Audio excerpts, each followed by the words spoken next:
Nigeria's got its independence in 1960, and that's past 61 years. Have been full of diverse stories and issues across all sectors in the country. Welcome to the Independence edition of Issues with Jide. I'm Ibrahim Shita. Today's show has the maestro himself live in the studio, and it will be in 3 segments. The first segment will have BKO dissect Nigeria's security, political, and economic developments in the last 61 years. And on the second segment, Babajide Kolade-Otitoju will respond to some of the video questions sent in by his fans across the country. And later on the show, BKO will respond to several other questions from our live audience. So feel free to send in your questions. BKO definitely will answer them with unbiased responses. So let's bring the maestro live. Welcome to the program, Babajide Kolade-Otitoju. It's nice having you live in the studio to have this analysis. Yes, and happy birthday to Nigeria, happy birthday in Arias. We hope that we will see many more birthdays of our country. Amen. And we hope that our country will continue to grow in leaps and bounds. Amen. We are certainly not where we ought to be. So we need to improve as a country in every facet of life. Absolutely. So let's get down to the brass tacks by talking about, first let's talk about the issue of security, because in Nigeria currently, from the narrative of being technically defeated to farmer herdsman crises, to banditry and kidnappings and so on and so forth, and talk about the gamut of insecurity facing the country. What's been your assessment of security issues in the past 61 years, BKO? Yes, I would say that security began to really get bad in our country after the Civil War. Armed robbery was not really known to many Nigerians until the end of the Civil War. Yes, burglary, you could say burglary was a little bit rampant. People could steal someone else's farm produce. Right. But armed robbery became rampant after the Civil War because some of the people who had weapons, who fought on the side of both Biafra and federal forces, were able to lay their hands, were able to keep some of the weapons. Right. And some of those weapons were then sold in the black market, and we had cases of armed robbery. It became so bad that the military regime had to introduce death by firing squad. That was how the legendary Oyenusi, Yopele Dakuro, and many others, got executed because we thought that was the best way to respond to that problem. And when the armed robber is caught, he gets put on trial, and if he's convicted, he faces the firing squad. And then when General Buhari became head of state on December 31st, 1983, death by firing squad for armed robbery was also introduced, because we had the military tribunals in all parts of the country, and their responsibility was to try those accused of armed robbery. And then if you were also found to be in possession of stolen goods, you got the same treatment as the armed robber. So if you're looking at the security situation now, because the cry is just too much, really reverberating across the country, where are we now, and what have we not got right? No, the security is a lot worse now. If I had to choose between the Nigeria of the 80s to Nigeria or today in terms of security, and we choose Nigeria of the 80s a million times because we used to travel and enjoyed traveling. At night, we move from city to city. Right. I personally had pen pals. I had pen pals at Uniben, and we go to play with my pen pals, go by road, come back home, and one was not afraid to travel. But these days, even if you are going to Shagamu, which is not really far, you have to think twice about the fact that you could be kidnapped.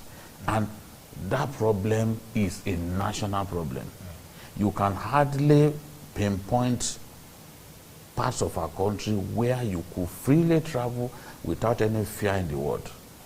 So a lot is wrong with security in our country, and as I've said in the last 2 years, security is the biggest problem confronting our nation. And because we've been unable to address it decisively, you can see that insecurity is now impacting on the economy, impacting on farming activities. Nigeria's main agricultural belts are under serious threats from bandits. So farmers can't go to farm as much as they like. Farmers sometimes have to pay ransoms. Have to pay bandits so that they can have access to their farms. So it is that bad. Bandits are attacking communities, attacking palaces of emirs, revered emirs. We never had it this bad.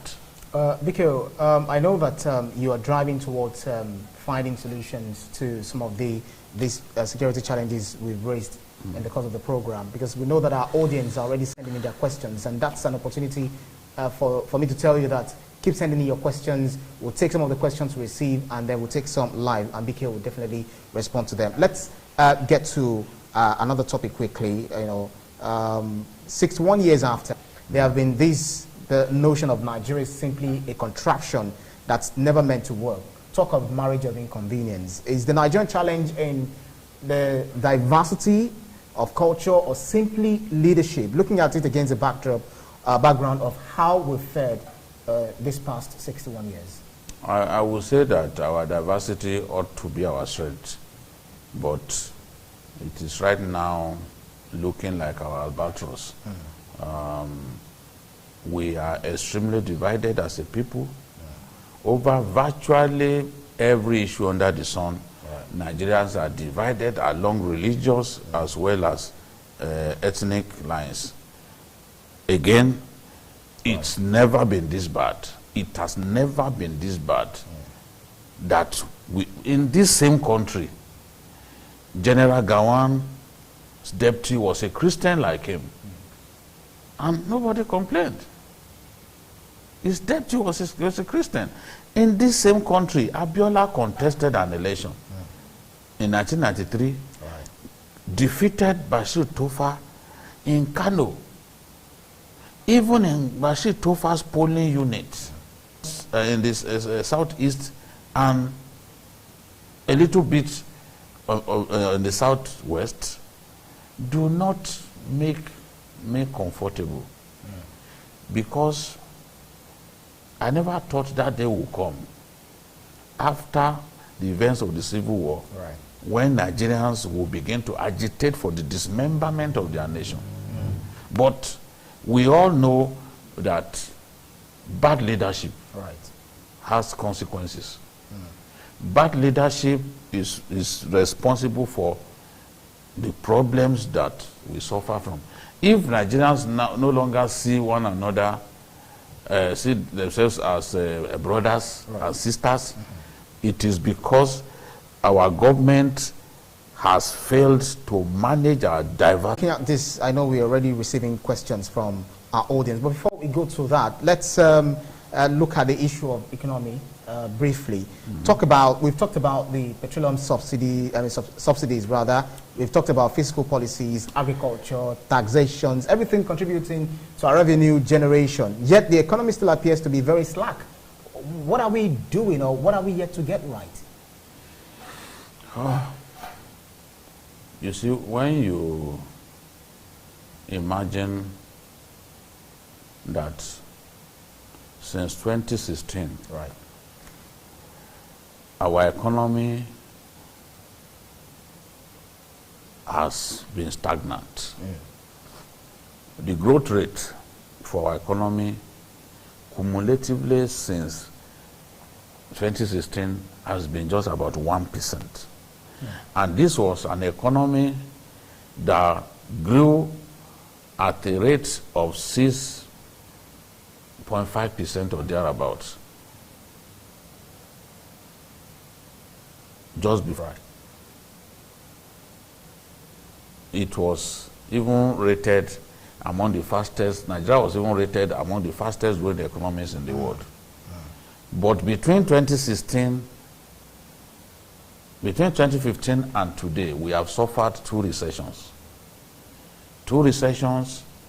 And our currency continues to suffer. Its slide has been consistent against the dollar. When the current CBN governor took office, the naira was exchanging for the dollar at 165 naira to a dollar. Under his watch and under his nose, it now exchanges for 575 naira to a dollar. There is no way that the economy can do well when our rate of production is not impressive, and even our currency is struggling. The president has done his best to revitalize agriculture, but the gains are not evident. All of the programs that the CBN came up with, the Anchor Brewers program, the gains are not evident. You will be able to say the gains are evident when you look at pricing. Any effort that you make that does not result in lower prices, you cannot beat your chest to say you've achieved your aim. Because even rice, despite our efforts at increasing the number of integrated rice farms and the rest of them, the rice produced in Nigeria is still very expensive, much more expensive than the foreign variant of it. So that's to tell you that the gains are really not visible. The economy is struggling. We are highly indebted. In fact, one governor described us as the most indebted nation in the world currently. We are spending so much, a huge portion of our annual budget to service debts. That is not healthy. The economy is not growing at this point. The economy is largely stagnant. And a lot of manufacturing concerns are winding up their production lines because of lack of access to the dollar and other policies, economic policies of government that are deemed unhelpful. Okay, BKO, because this program is basically for our audience who are, their minds, they have a lot of questions, this rioting in their minds. Let's move to, because we promised some of our audience that they should send us videos. So we've got to select some of the videos and let's see what questions they got for BKO. Let's have the first question.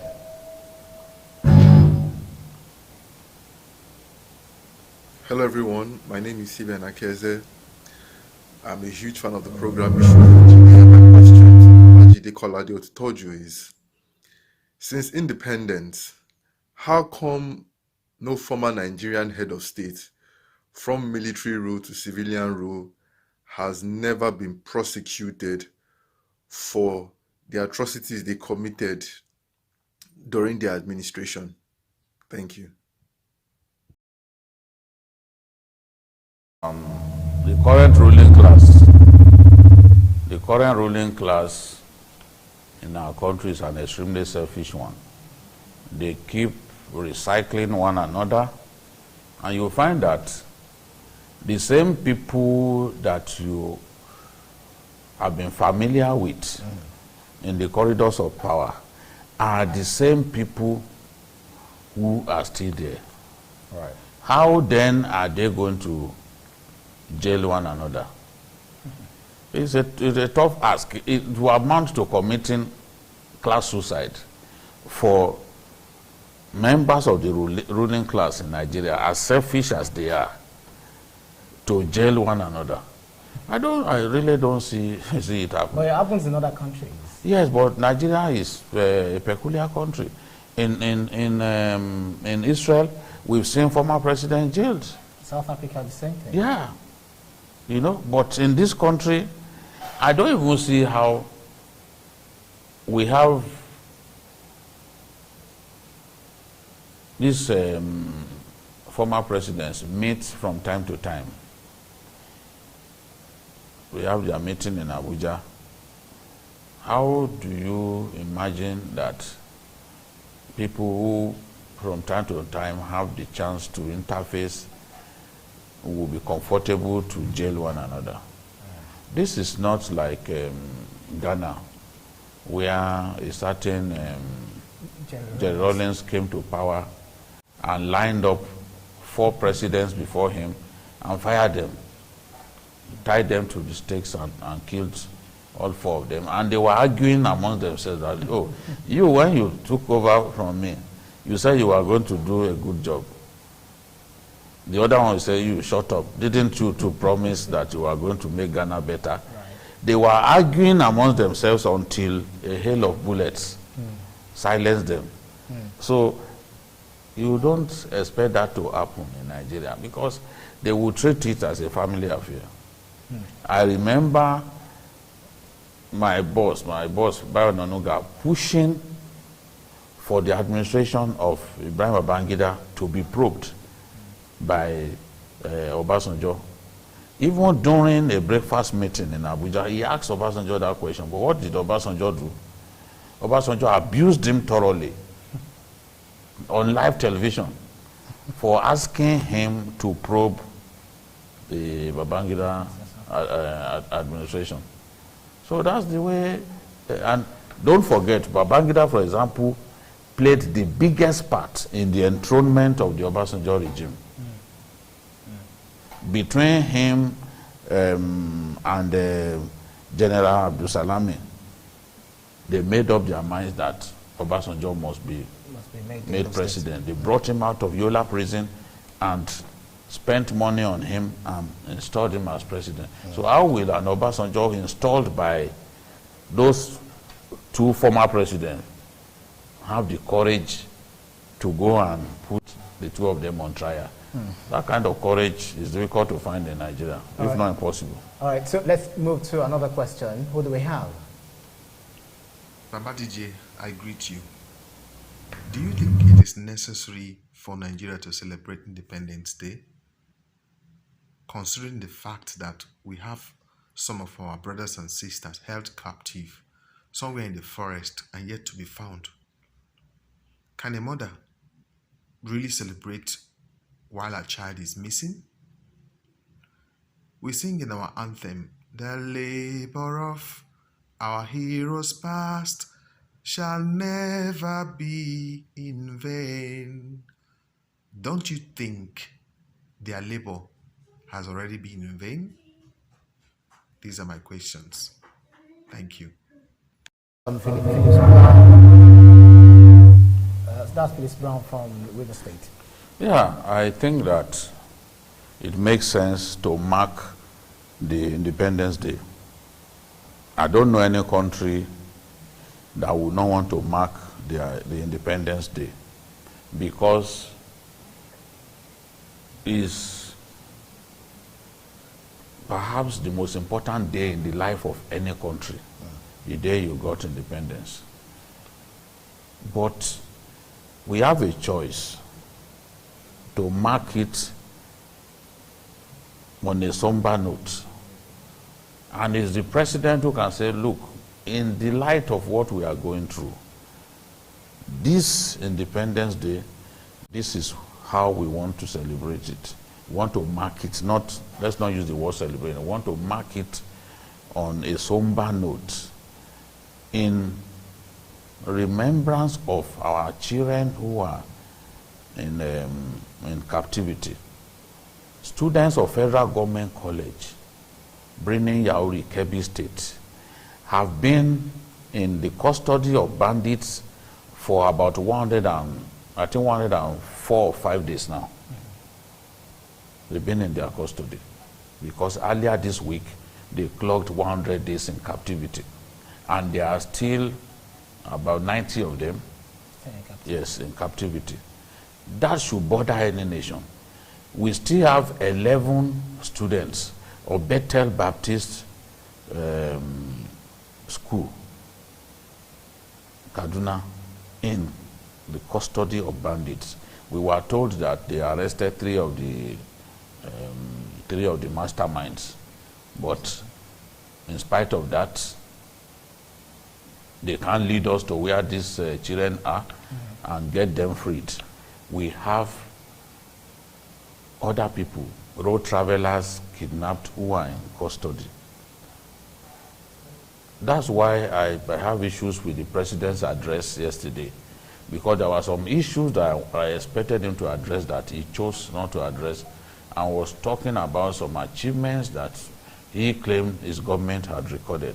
Even the issue of the economy and the hunger, the debilitating hunger that Nigerians are going through, the free fall of the naira against other currencies of the world, not even dollar now, against there's no country around us that their currency is not stronger than our own.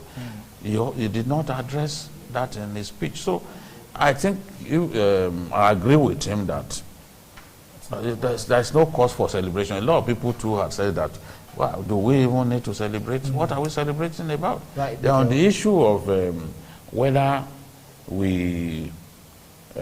the labor of our heroes has gone in vain, I think largely we have frittered the goodwill that we enjoyed after independence. The leaders that we had after independence were tremendous leaders, great leaders, forward-thinking. But the leaders who replaced them, who supplanted them, were nowhere near the quality of those leaders. So we couldn't build on the gains, and we have taken several steps backward. So in many ways, the labor of those leaders, you could say that the labor of those leaders are in vain. Right. Okay, so let's take the last question, and we're really fast running out of time, because we still have some questions on the YouTube channel that we should take. So let's quickly address this quickly. My name is Shola from Ekiti State. My question is Nigeria a failed nation? And number two, the Boko Haram, the bandits, the kidnappers, these people, are they more intelligent than Nigerian army, that the Nigerian army cannot be able to overcome them? Thank you. We are not a failed state yet. We are certainly not a failed state yet. But if we are not careful, we could become one. Some large areas of Nigeria are becoming ungovernable. We need to do something about that. Then, talking about the army, it's not as if these guys are more intelligent than the army, but you must give it to them, especially the Boko Haram fighters. They are very determined. They think that this is about ideology. They think that if they kill any Nigerian soldier, they are going to heaven. And they always come very prepared and very determined. That's why in many pitched battles against the army, they record success. They've overrun super camps. They've dislodged the military from many of their barracks in the northeast, and we are even seeing bandits too taking the battle to the enemy. I mean, to the army. You saw what happened in Sokoto, in Sabo Brine, in Sokoto. So we just have to be more decisive. We must have the right strategies and flush out bad eggs within the army, because even bad eggs within the army are selling out their colleagues. It is a big problem. If you speak with any commander, he will tell you that, look, sometimes when I want to launch an operation, I don't let my guys know until the last minute because of the fear of sabotage. How do these people get to know about the movement of our troops? Now they will now go and launch ambush, you know? So this is the thing. We lost more than 20 soldiers to an ambush last week.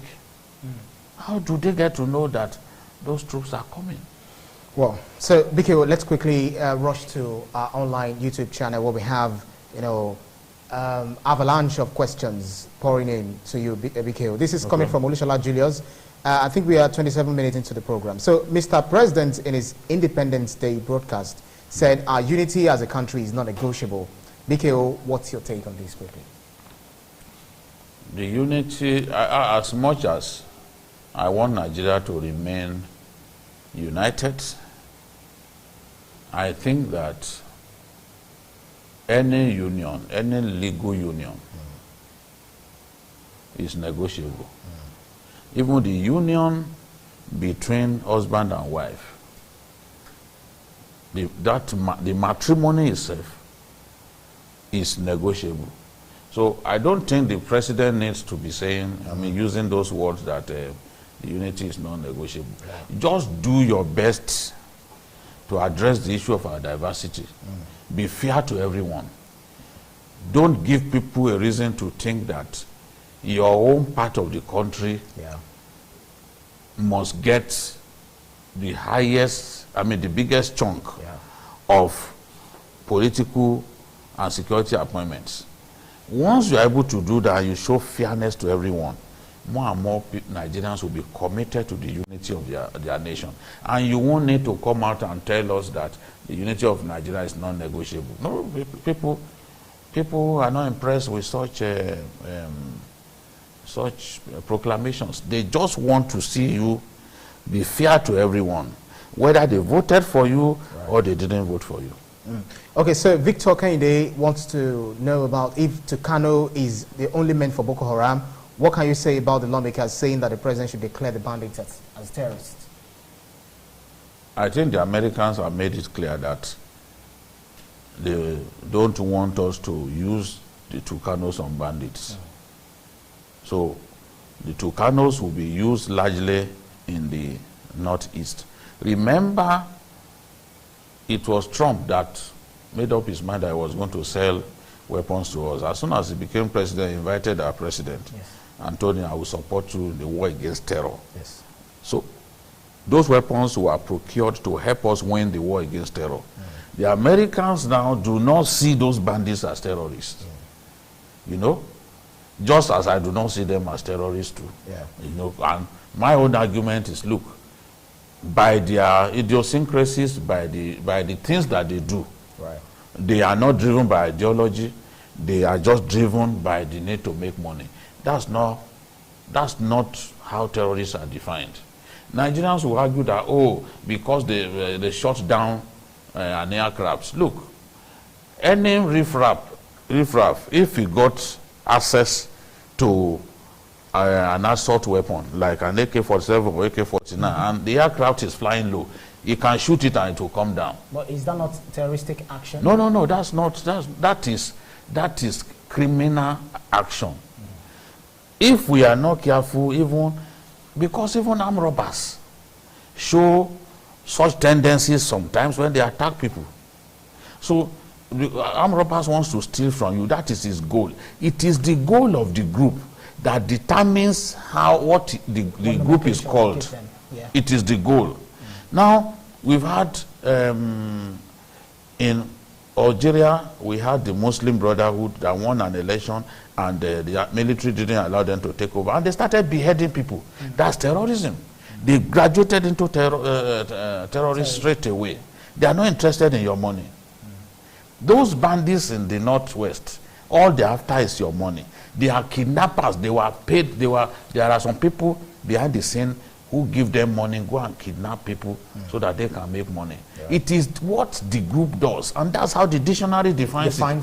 Yes. I was sitting with a journalist on our show. I said, let us open the dictionary. Let's read the meaning of terrorists and bandits to Nigerians. That's true. But it looks like the way the lawmakers are going about it, and also the presidency, it looks like they want to redefine it in our own language.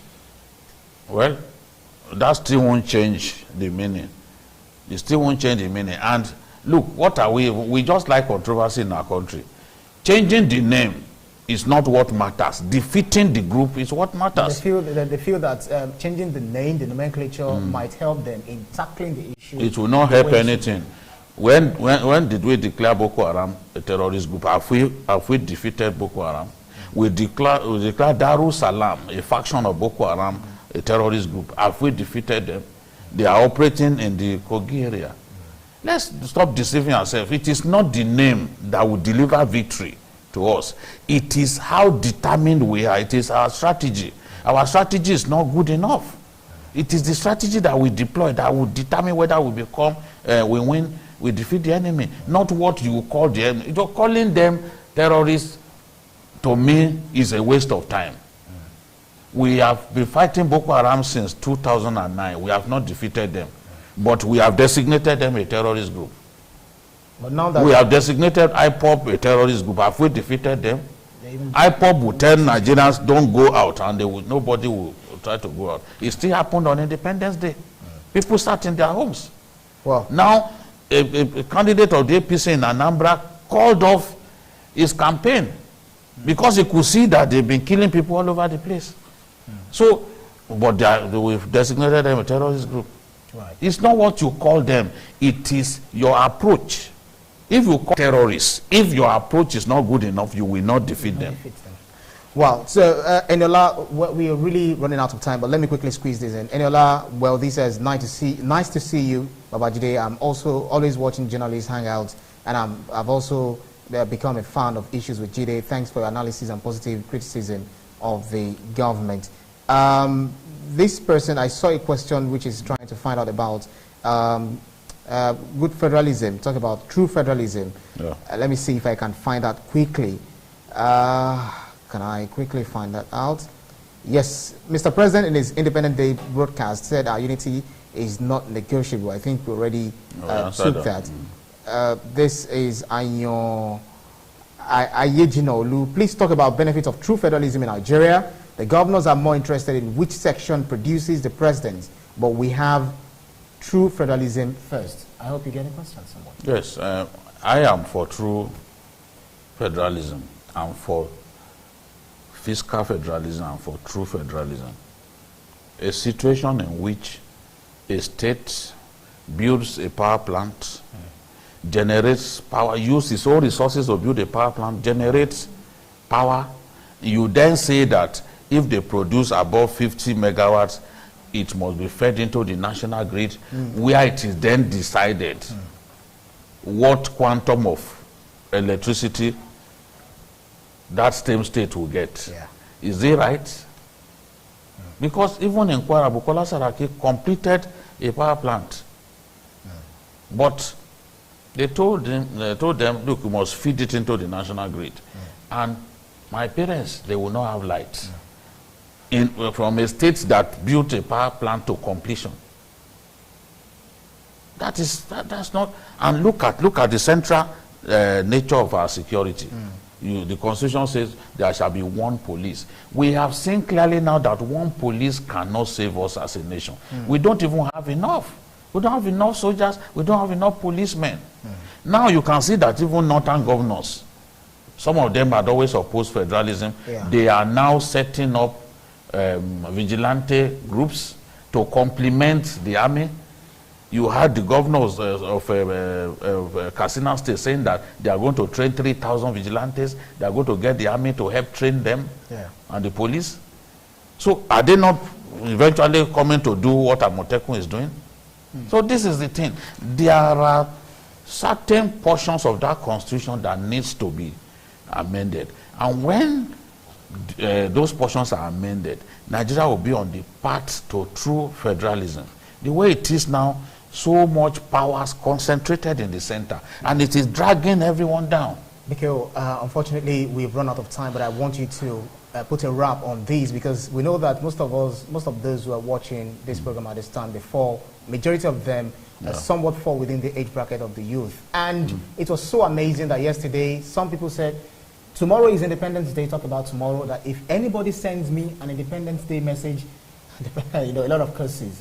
So what advice would you have for the youth? Because even you yourself, you didn't see lots and lots of Happy Independence Day status updates, so to speak. No, the young people in our country constitute 70% of the population.